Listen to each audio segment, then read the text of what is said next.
Hello मित्रों, दोस्तों, भाइयों, बहनों, बेटियों, नमस्कार। नमो बुद्धाय। तो आइए बताते हैं आपको अखिल भारतीय मंगल मैत्री महासंघ आगरा उत्तर प्रदेश, उनके द्वारा भेजा गया ये पत्र। धारा धम्म संदेश, शेष भाग धम्म की पुस्तकों का अध्ययन, मात्र धम्म नहीं है। अब उस समय बिहार में 500 भिक्षुनियां रह रही थीं। उन्होंने अपने में से एक को बुद्ध के पास इस प्रार्थना के साथ भेजा कि वे किसी भिक्षु को उन्हें धम्मोपदेश देने के लिए भेजें। उनकी प्रार्थना पर भगवान बुद्ध ने वृद्ध पट्टिसेन को ही उन्हें धम्मोपदेश देने के उद्देश्य से भेजना चाहा। जब उन भिक्षुनियों को इसका पता चला तो वे सभी हंसने लगी। उन्होंने तय किया कि दूसरे दिन वृद्ध पट्टिसेन के आने पर वे गाथा का उल्टा आचरण करके उस वृद्ध को भरमा देंगी और लज्जित करेंगी। दूसरे दिन जब वृद्ध पट्टिसेन आया तो छोटी बड़ी सभी भिक्षुनियों ने उसका अभिवादन किया और इसके बाद वे आपस में एक दूसरे को देखकर मुस्कुराने लगी।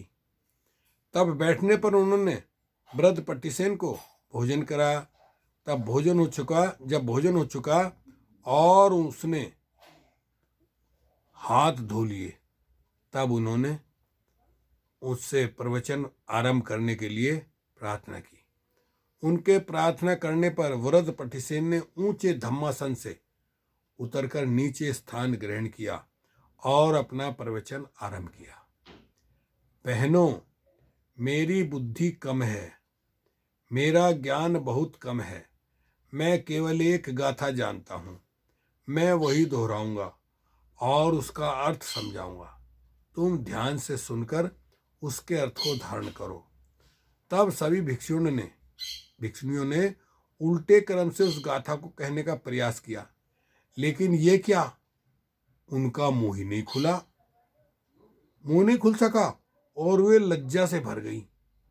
उन्होंने अनुताप में अपने सिर नीचे झुका लिए।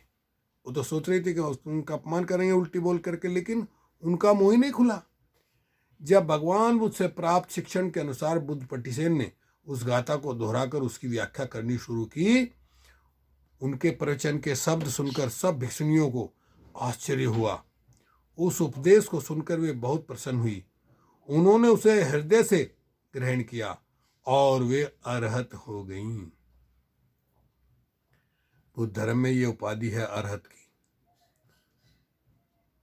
सोतागन, सकतागामी, अरहत और फिर होते हैं बुद्ध। इसके अगले दिन राजा प्रसेनजीत ने बुद्ध और भिक्षुनियों को अपने यहाँ भोजन के लिए आमंत्रित किया। बुद्ध ने पट्टिसेन की विशेष उन्नत स्थिति पहचान उसे अपना भिक्षा पात्र लेकर पीछे पीछे चलने के लिए कहा। लेकिन जब वे राजमहल के द्वार पर पहुंचे तो पूर्व परिचित द्वारपाल ने वृद्ध पट्टिसेन को अंदर नहीं जाने दिया और बोला, जो भिक्षु केवल एक गाथा जानता है, हमें उसका आतिथ्य नहीं करना है। तुम्हारे जैसे सामान्य जनों के लिए स्थान नहीं है। अपने से श्रेष्ठतर लोगों को रास्ता दो और स्वयं चल दो। तब पट्टिसेन द्वार के बाहर ही बैठ गए। अब बुद्ध आसन पर विराजमान हुए। उन्होंने हाथ धोए, लेकिन ये क्या, भिक्षा पात्र लिए हुए पट्टिसेन का हाथ उस कमरे में चला आया। तब राजा, मंत्री तथा अन्य उपस्थित जन यह दृश्य देखकर चकित होकर बोले, ओहो, ये कौन है? इस पर तथागत ने उत्तर दिया, ये भिक्षु पट्टिसेन है। इसने अभी अभी अरहतत्व प्राप्त किया है। मैंने इसे अपना भिक्षा पात्र लेकर पीछे पीछे आने के लिए कहा था, किंतु द्वारपाल ने उन्हें अंदर नहीं आने दिया। शेष भाग अगले दिन, यानी इसके आगे का हम आगे बताएंगे। निवेदन, बौद्ध में जाति विहीन भारत के लिए 10 रुपये की सदस्यता शुल्क महासंघ के खाते में जमा कर सदस्य बने और बनवाएं। पदाधिकारी बनकर जिम्मेदारी के साथ समता, स्वतंत्रता, न्याय एवं बंधुत्व पर आधारित भारत की प्राचीन स्वर्ण संस्कृति को स्वर्णिम युग के लिए महासंघ में कार्य करें। रसीद व्हाट्सएप से भेजी जाएगी।